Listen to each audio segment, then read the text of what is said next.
All right, fourth graders, it's your boy, Mr. Remedies, back with lesson number 2 of the week. Today, we are determining the main idea of nonfiction passages. Today, this will be a useful skill, mostly in your reading classes, but any other future subjects you might encounter. As always, we have some learning goals and success criteria, so let's get to those now. Our learning goal for today, boys and girls, is that we are learning how to identify the main idea of nonfiction passages.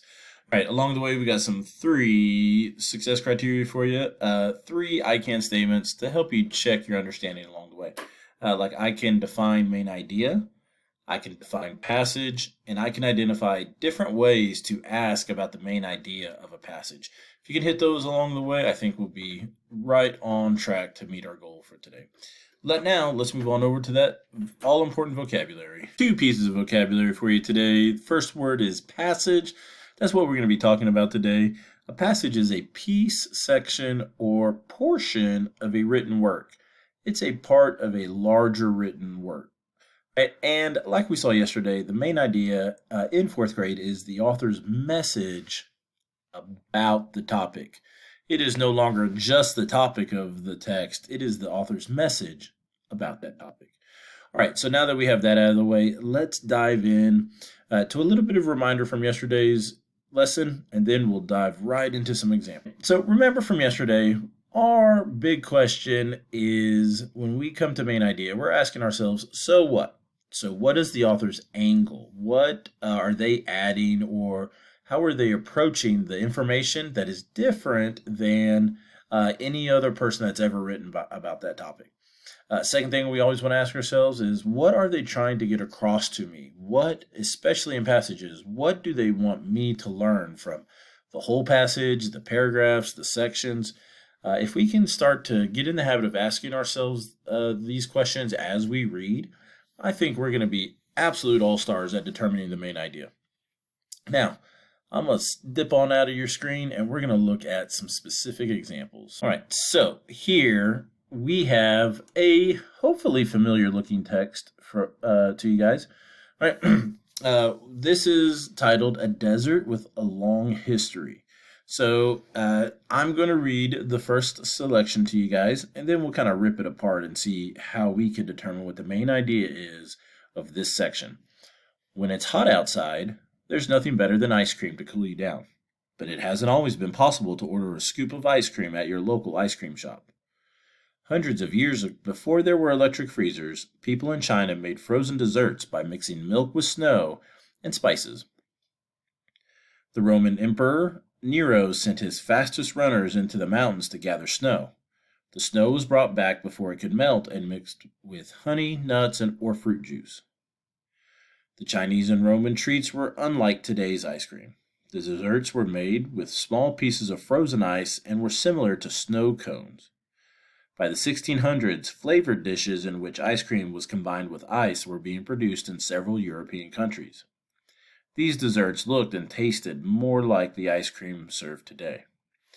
So, the first thing I want to do is I want to kind of make sure I understand the topic, because the title is just about a dessert with a long history. So that's my topic, but I can see that the first paragraph introduces the topic.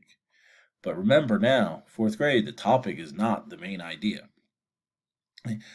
Second thing I want to, the topic is ice cream, right? And I find that out in the introductory paragraph.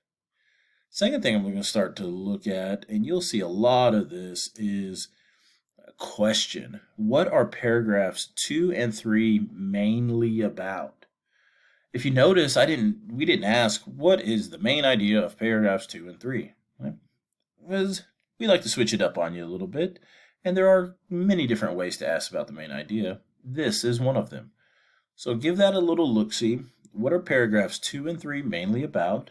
Thinking to yourself, so what are they trying to tell me? What are paragraphs 2 and 3 trying to tell you?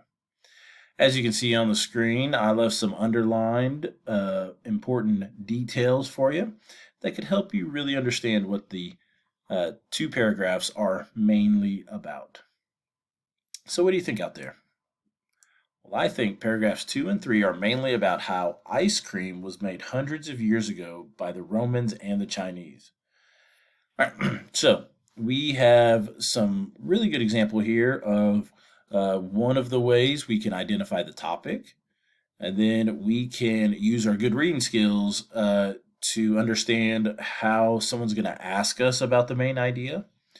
And then we have our question that we're trying to tell ourselves, our so what question that we need to ask ourselves, and using good text evidence to come up with our main idea. All right, let's not stop there. You know what, guys? Y'all are rocking it. Let's make it happen with another example. All right. So, in this paragraph, when people came from Europe to America in the 1700s, they brought their recipes for ice cream with them. But the frozen treat did not become very popular. It was difficult to find and keep the ice needed to make the dessert. It took a long time to mix the ingredients, and then the mixture had to be frozen for several hours before it could be eaten. Which I think makes sense, because Mr. Remedies knows that in the 1700s, there wasn't no electric ice boxes like we got in our houses these days.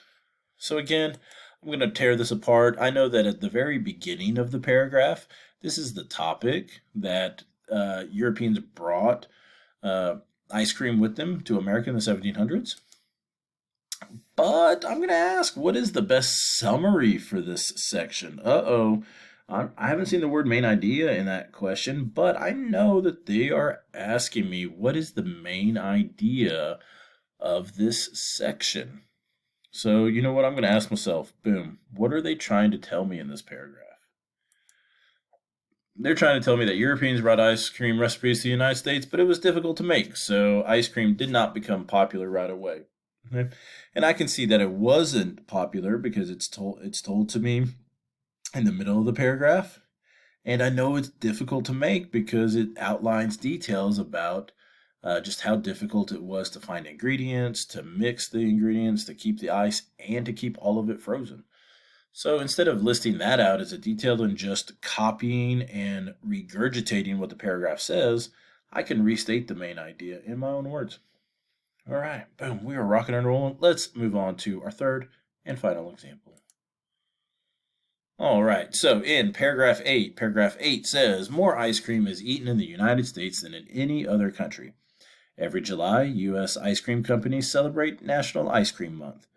The companies spend lots of time testing new flavors such as chunky chocolate cherry and berry blast. Still, the most popular flavor is that all-time favorite, vanilla.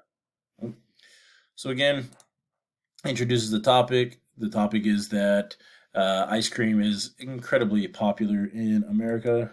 What is the central idea of this paragraph or section? Again, I don't see the word main idea at all. So I need to put my good reading comprehension skills to use and know that this question is asking me about the main idea. Right? So again, going to ask myself, so what are they trying to tell me? What angle is the author taking on this paragraph that maybe the topic of ice cream in America has never been taken before? So I'm going to look at the text evidence, I'm going to reread the paragraph, and I'm going to come up with the fact that ice cream is now more popular in the U.S. than anywhere else. Americans love ice cream so much they have a National Ice Cream Month, and they especially love vanilla, which I can get behind. All right, let's move on to review, guys. But before we get to that review, let's just review some of the ways that we can ask, what's the main idea? Right? We can say, what's the central idea of the selection? We can also ask, what's the best summary for this section, paragraph, or passage? Or we can often be told or led with a sentence stem like paragraphs 2 and 3, paragraphs 4 and 5 are mainly about blank. Right? Now that we have those out of the way, now let's hit that all-important review. So here's that all-important review. Remember, guys, nonfiction passages always have a main idea, just like nonfiction text, and really just like any form of text. The main idea of a nonfiction passage is the author's message about the topic. And as always, as we learned yesterday, to identify the main idea, we need to start asking ourselves, so what does the author want me to learn from this passage? What is the author trying to tell me? So, what is the author's angle on this topic?